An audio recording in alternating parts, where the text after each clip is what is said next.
Let's travel beyond the surface. Today, while the world's watching ultra-luxury penthouses rise into the Mumbai skyline, we're flipping the map to a dense, complex world that is packed into less than a square mile. This isn't fiction, this isn't dystopia, this is Dharavi, arguably the most crowded place on Earth. 700,000 people, 1 square mile, and a labyrinth of lives. But this isn't just a story about density, it's about what happens when you put this much pressure on a place, how people still build, create, survive, and dream when every square foot costs them more than money. So let's ask, what if you lived here? It's hard to grasp how dense Dharavi really is.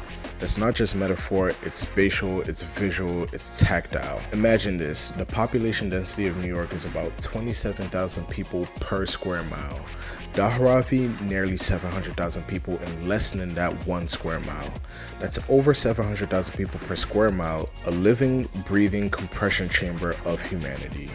By some estimates, it's more crowded than any refugee camp or high-rise megacity in the world.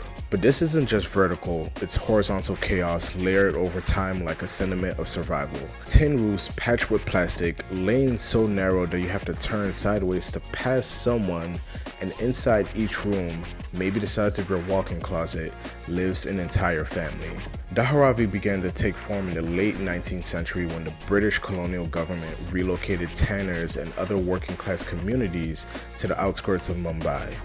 Over time, this marshland transformed into an unplanned industrial residential zone. While the city's skyline rose, Dharavi spread without permits and without plumbing and without pause. From the outside looking in, it's often flattened into one word, slum.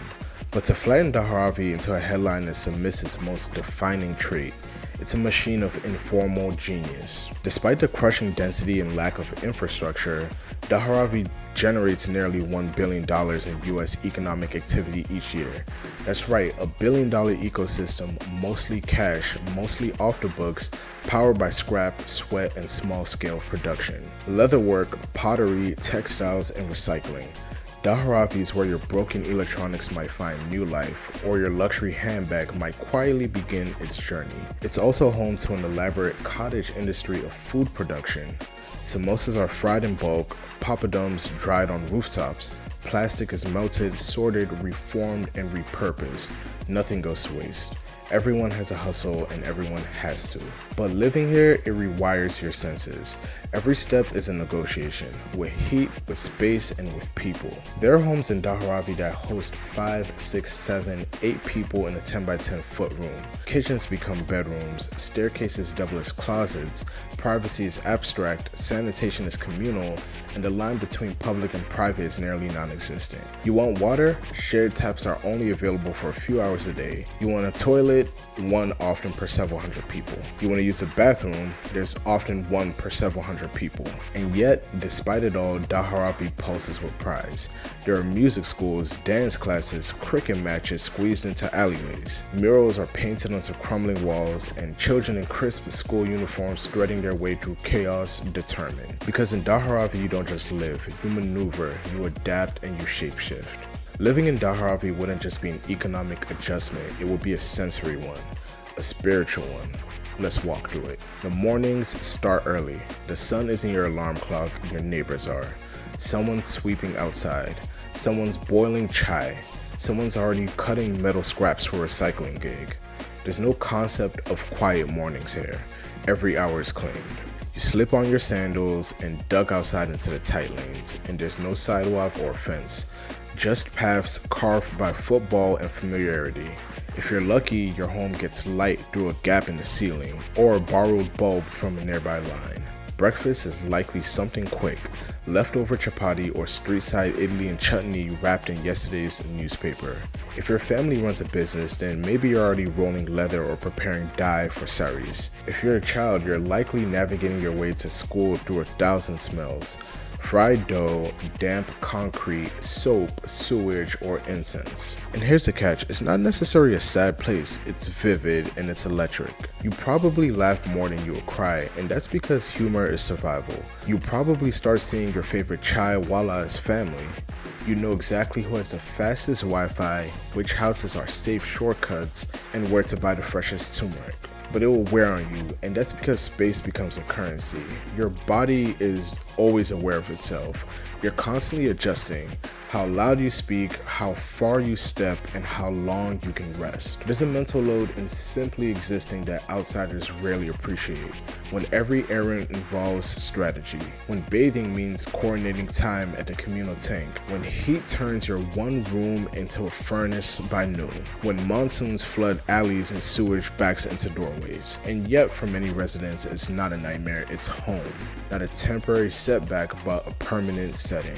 Many families have lived here for generations. They've improved their homes, they've built makeshift second floors, they've installed tiny air coolers and bought TVs. Some even run Instagram businesses using secondhand smartphones and portable LED lights to photograph products sold through India. This is a paradox. It's a slum, but it's also a neighborhood.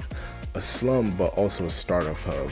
A slum, but also an ecosystem of resilience. You wouldn't be alone, you'd be seen. You'd be part of something tightly bound, not just by proximity, but by practice. Your neighbors would know if you were sick. Someone would step in to help if your kid fell. Someone would even bring you turmeric tea when you're coughing. And in a strange way, you might feel more connected in Dharavi than in some high-rise condo where doors remain locked and lives remain private. But it's also true that you pay for every inch of your existence in labor, in health, and in agency. And this is because while Dharavi works for many people, it shouldn't have to. It's tempting to look at Dharavi and see a failure of urban planning, and in some ways it is. No consistent sewer system, no formal land rights for many residents, no infrastructure scaled to population. But this isn't just about poor planning, it's about the global equation between poverty and land. Cities like Mumbai thrive on proximity. It's one of the most expensive real estate markets on earth. But the people who cook your food, clean your streets, sew your clothes, they can't afford to live where they work. So what do? They carve out their own city within the city. An underground one and a functional one. That tension is not unique to Mumbai though. From Cape Town's informal settlements to real favelas to LA's tent cities, Dharavi is part of a global problem. People pushed up to the edge yet holding the core. What makes Dharavi different is that it works, barely but brilliantly. It's one of the rare slums that's also a productive node.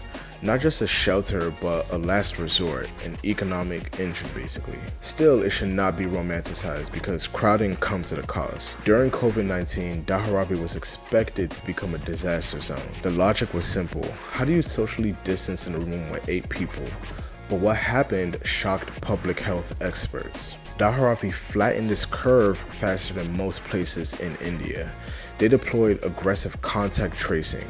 Local doctors, NGO volunteers, and community health workers formed a grid. Testing was free and isolation centers were set up, and it all worked. And that is the Dharavi difference. The infrastructure may be lacking, but the social fabric is dense. And in a pandemic, it turns out that trust travels faster than policy. So what if you lived on the most crowded place on earth? You'd feel the weight of every moment. You'd learn to hustle, to adapt, to navigate life with less privacy and more community. You'd see the world not just as a map of resources, but as a choreography of human potential. But even more than that, you realize how much of the world we simply overlook because it doesn't fit our visual vocabulary of beauty, success, or travel-worthy destinations. Smart travelers notice density doesn't mean disorder, and poverty doesn't mean passivity. When you walk through Dharavi, you're not just seeing struggle, you're witnessing ingenuity. Every footstep is layered with story. Every square meter is part marketplace, part memory. This isn't poverty porn, it's peoplehood, it's survival science, and it's the architecture of adaptation. But here's the truth, as the world's population grows and cities expand, Dharavi might be less of an exception and more of a blueprint, but only if we honor its humanity and not just the headlines. So the next time you think of a slum, you should ask yourself, is it a failure of people or a failure of systems? And also ask yourself if you could do better if you lived in the most crowded place on earth. At GUIKE, we're flipping the map to what really matters.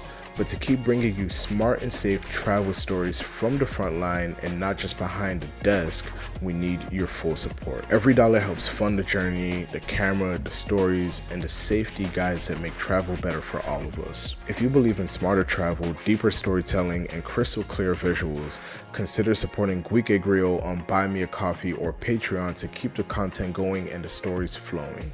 Thank you.